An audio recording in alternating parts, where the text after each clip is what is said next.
নমস্কার, আপনারা দেখছেন নিউজ মুখ্য বার্তা। সকলের সাথে সকলকে নিয়ে নিউজ মুখ্য বার্তা দেখতে চ্যানেলটি সাবস্ক্রাইব করুন।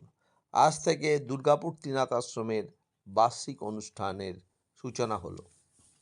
আজ দুপুরে নগর পরিক্রমার মাধ্যমে এই অনুষ্ঠানের সূচনা হয়। নগর পরিক্রমায় অংশগ্রহণ করেন আশ্রমের পীঠাধীশ্বর রাষ্ট্রীয় সচিব শ্রী মহন্ত রঞ্জিতানন্দ গিরিজি মহারাজ, 1008 মহামণ্ডলেশ্বর শুদ্ধ গুণাত্মানন্দ গিরিজি মহারাজ,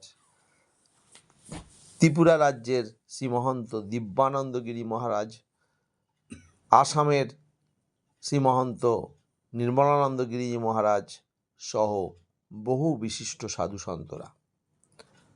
এছাড়া আজ সন্ধ্যায় নৃত্য এবং কীর্তনের মাধ্যমে প্রথম দিনের সাংস্কৃতিক অনুষ্ঠানের সূচনা হয়। এই অনুষ্ঠানেও উপস্থিত ছিলেন আশ্রমের পীঠাধীশ্বর রাষ্ট্রীয় সচিব মহন্ত রঞ্জিতানন্দ গিরিজি মহারাজ এবং 1008 মহামণ্ডলেশ্বর শুদ্ধ গুণাত্মানন্দ গিরিজি মহারাজ। আজকের নগর পরিক্রমার বেশ কিছু অংশ আমরা এই